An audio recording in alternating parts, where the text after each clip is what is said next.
Oi, pessoal, sou o professor Almir Garcia Fernandes, da Universidade Federal de Uberlândia, e nós vamos retomar nesse vídeo o estudo do direito das sucessões. Tá? Estamos estudando, por enquanto, os legados, né? E esse vídeo esse nosso 10º vídeo sobre o estudo do direito das sucessões vai tratar especificamente sobre esse tema.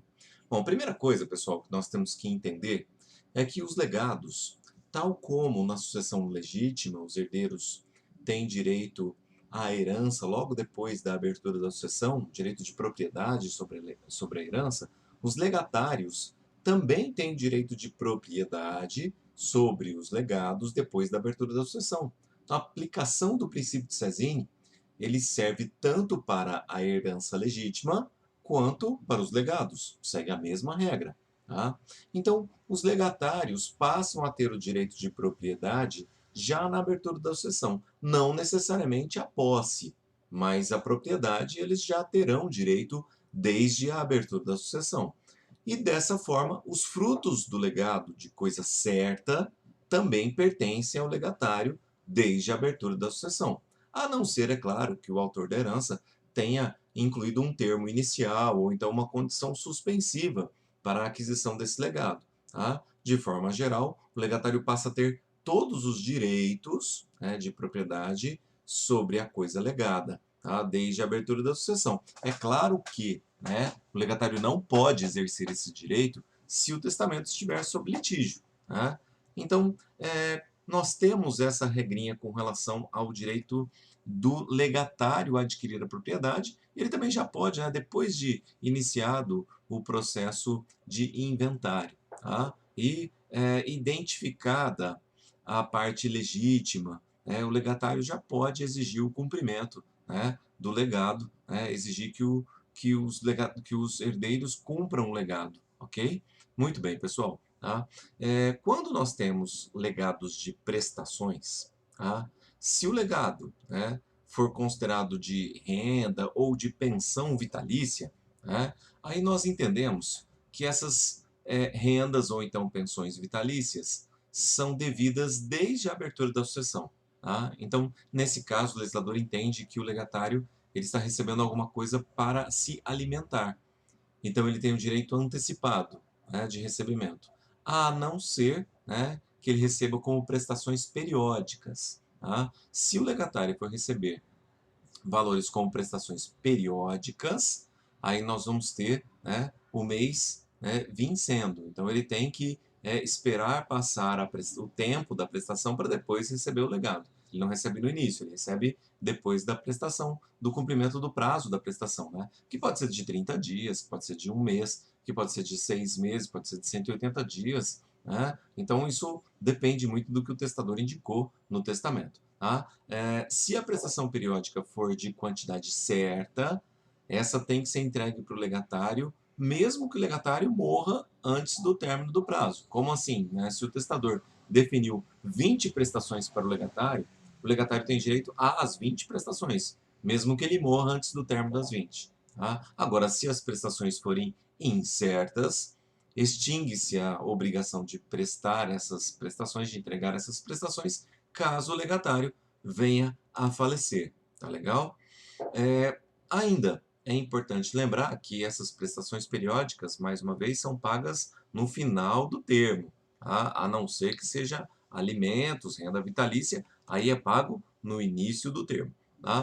Mas e se o legado, né, for de coisa definida pelo gênero, tá? Ou então de coisa alternativa, né? Quem vai fazer a escolha nesse caso? Tá? Então, no legado de coisas definido pelo gênero e no legado alternativo, a escolha é do herdeiro encarregado de cumprir o legado, tá? Quando o testador não falar nada, é óbvio. Tá? O herdeiro sempre, ao realizar essa escolha, ele tem que guardar o meio termo. Tá? E se a escolha ficar ao arbítrio de terceiro, tá? Aí nesse caso, né, o terceiro não está obrigado a seguir a regra do meio termo. Tá? E se o terceiro se recusar a escolher, o juiz vai realizar essa escolha. Tá? Se a escolha for deixada para o legatário, aí nesse caso, né, o legatário também não está obrigado a aceitar, né, a aderir ao critério de meio termo. Tá? nesse caso, o legatário tem o direito de escolher a coisa melhor, tá? Ok? E quando nós falamos em coisas definidas pelo gênero, né, é importante que ele também não está obrigado, né, a escolher as coisas específicas da herança. Ele pode escolher uma coisa fora daquelas coisas que estão na herança. Claro que prefere-se sempre os bens que já fazem parte da herança. O direito de escolha transfere aos herdeiros do legatário, tá? Ou então, né, do herdeiro que cumpriria o encargo, tá? Salvo no caso do legado de bens de terceiro. Né? Como é que é um legado de bens de terceiro? É quando o testador determina ao legatário que entregue um bem que pertence a ele para um terceiro. Tá? E aí, nesse caso, né, nós não temos o direito de escolha desse terceiro, né, porque ele tem que receber aquele bem, né, que está indicado no testamento. Ok? Bom, com relação à entrega da coisa, no caso do legado, né, o legatário é o responsável pelas despesas, né, e riscos da entrega do legado. Tá? A coisa tem que ser entregue com os seus acessórios, sempre no lugar e no estado que se encontrava no momento da abertura da sucessão. Tá? E todos os encargos são transferidos ao legatário depois da aceitação. Né? Na aceitação, ele declara, né, ser devedor, né, ao aceitar todo o bem, inclusive com os ônus, né, de entrega, né, dos quais ele terá que assumir. Tá? Se eventualmente, né, nós tivermos uma situação de caducidade, né? O que é caducidade? É a impossibilidade do cumprimento, né, da disposição testamentária por uma causa superveniente à elaboração do testamento. Tá? Na caducidade, diferente da nulidade, a cláusula, quando é feita, ela está sem nenhum tipo de problema. Depois é que ela apresenta alguma situação posterior que inviabiliza o seu cumprimento. Na nulidade, não. Na nulidade, quando a cláusula testamentária é elaborada, ela já tem o defeito, tá? E ela não tem valor, ok? Muito bem. Tá?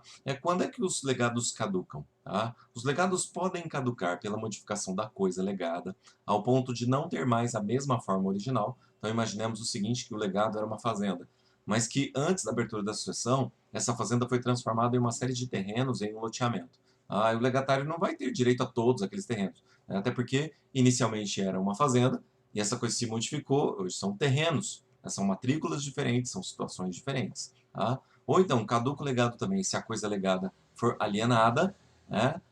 Isso é importante porque se ela for vendida para terceiros, né, ou se ela for doada para um terceiro, né, o legatário não tem mais direito sobre o bem desse terceiro, só teria direito ao bem que pertencia ao testador. Tá? Se a coisa perecer ou for evicta, nós temos caducidade também, os herdeiros não têm que comprar outro, porque o bem do legado se pereceu antes da abertura da sucessão, né? Porque se for depois, eles vão ter a obrigação sim. Tá? E no legado alternativo, nós não vamos considerar caducidade, né, se eventualmente houve perda parcial, né, das coisas. Por exemplo, era um legado alternativo para escolher duas coisas. Uma delas pereceu.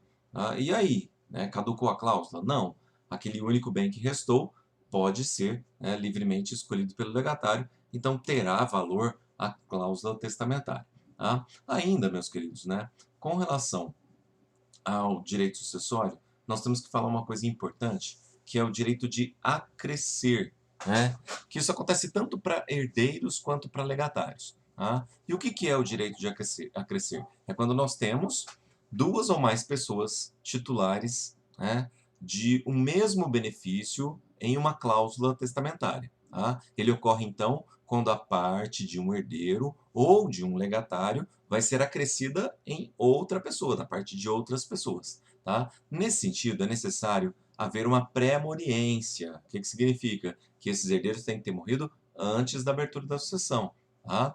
E que os herdeiros ou legatários sejam indicados na mesma disposição testamentária com quinhões determinados. Desculpa, perdão. Né? Com quinhões não determinados, eu estava me confundindo aqui. Né? Ok? Então, se os quinhões forem determinados, nós não temos direito de acrescer, né? Porque aí, nesse caso, o quinhão determinado retorna para os herdeiros legítimos. Tá? Então, é apenas em quinhões não determinados. E aí, o que acontece? Se nós temos três pessoas, né, em quinhões não determinados, uma delas vem a falecer antes da abertura da sucessão, aquele bem vai ficar para os dois que sobreviveram. Se as cláusulas, se as se as cotas partes de cada um fossem definidas, um terço, um terço, um terço, e um deles viesse a falecer antes, esses dois não teriam um acréscimo, tá? Porque as partes foram determinadas. Aí este um terço iria para os herdeiros legítimos, tudo bem? Tá? E da mesma forma, então, se o legado não puder ser dividido, né? Nós temos situações de legados que não podem ser divididos, sobre o risco de desvalorização, aí nós vamos ter também o direito de acrescer. Tá? Esse direito de acrescer, ele vale para herança, ele vale para legado e ele vale para encargos também. Tá? O beneficiário do acréscimo não pode repudiar os encargos. Tá? Ele tem que aceitar, inclusive com os encargos. Tudo bem? Bom, né? Para encerrarmos essa nossa aulinha, vamos falar sobre as chamadas substituições testamentárias. Tá? O que é a substituição? Substituição é a mudança de um herdeiro ou de um legatário para outra pessoa quando esse herdeiro ou legatário não quiser, né, ou já tiver falecido, tá? E aí o segundo vem substituí-lo. Tá? Então, o testador pode incluir no testamento uma pessoa que irá substituir o herdeiro ou um legatário caso ele não sobreviva ou ele se recuse à herança. Nesse caso, nós temos dois tipos de substituição. Primeiro é chamada substituição vulgar, quando o substituto não é beneficiário do testamento em uma outra condição. Tá? Então, a pessoa elabora o testamento, né, e nomeia como substituto uma pessoa que não tem benefício nenhum naquele mesmo testamento. Tá? Então, eu beneficio 3 pessoas, João, Maria e José. Né? E falo no meu testamento que se qualquer um dos 3 vier a falecer antes da abertura da sucessão ou se recusar, quem vai substituí-los é o Pedro. Tá? Pedro não é beneficiário junto com eles. Então, essa substituição é chamada substituição vulgar. Tá? Ela pode ser recíproca quando os substitutos também são herdeiros ou legatários em outras cláusulas. Então, no primeiro, né, Maria poderá eventualmente, José, serem substitutos recíprocos. Né? Na falta de um, o outro recebe. Tá? O testador pode substituir muitas pessoas por uma só, ou então substituir uma só pessoa por muitas. Né? Isso fica a critério dele. E o substituto recebe o bem com todos os encargos que ele estaria, né, em sendo apresentado para o beneficiário original, a não ser que o testador tenha colocado de forma diferente. Havendo mais de um herdeiro ou um legatário, em substituição recíproca, aí nós temos que verificar ainda algumas questões importantíssimas. Primeiro, se eles são em cotas, né, desiguais. Né? Aí, nesse caso, nós temos que guardar a mesma proporção na hora de fazer a substituição. Né? Então, nós temos que respeitar a proporção de cotas. Né? Se as cotas forem iguais, nós dividimos também, né, pelos substitutos de forma igual. Tá? E se nós tivermos situações de substitutos com cotas iguais e desiguais, né, com pessoas que não são recíprocos, né, aí nós dividimos, né, para essa pessoa, né, e para aqueles que estão remanescendo em cotas iguais. Tudo bem? Nossa, que bagunça, né? Então, se nós tivermos pessoas com cotas desiguais em um testamento e nós colocamos 2, 3, 4 pessoas em cotas desiguais em um testamento, né, e colocamos que elas são substitutas recíprocas umas das outras, em cotas desiguais, tá? Esse com 50%, esse com 10%, esse com 10% e esse com 30%. Tá? Então, nós temos cotas desiguais para eles. Né? Se um deles faltar, sendo todos eles substitutos recíprocos, nós temos que guardar a proporção dessas divisões de cotas. Nós não podemos dividir a cota daquele que faltou em 3 partes iguais. Nós precisamos respeitar essa proporção.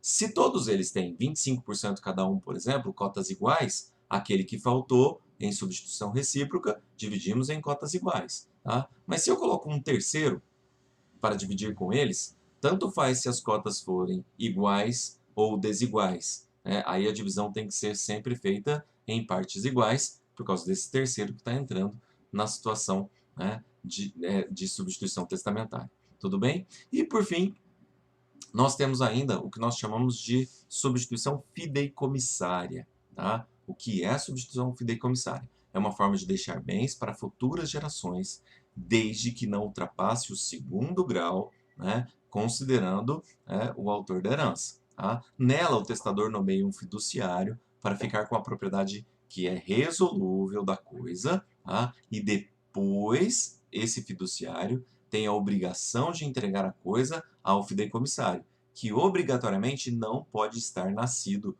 no momento da abertura da sucessão. A substituição fideicomissária pode se estabelecer de forma vitalícia ao fiduciário, tá? Ou durante certo tempo, ou sob condição até o nascimento. Tá? E uma coisa importante que nós temos que entender é que se o fideicomissário já tiver nascido na data da abertura da sucessão, ele vai adquirir o direito de propriedade da coisa e o fideicomisso pode ser convertido em usufruto se ele for considerado vitalício. Tá? Então, se o fideicomissário suspeitar que a coisa pode perecer ainda, né, nesse período de sistemas de usufruto, ele pode ainda exigir caução do fiduciário. Tá? Havendo recusa do fiduciário, a aceitação deve ser feita pelo fideicomissário, se o fideicomissário já tiver nascido, se não, né, caduca a disposição testamentária. Né? Se o fideicomissário renunciar à herança, né, a substituição vai caducar e a propriedade plena vai ficar para o fiduciário. Tá? Se o fideicomissário for uma pessoa impedida de receber a disposição,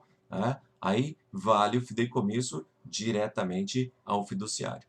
Tudo bem, meus queridos? Tá? Com isso, nós encerramos esse nosso videozinho de hoje. Um grande abraço e um ótimo estudo para todos. Tchau, tchau.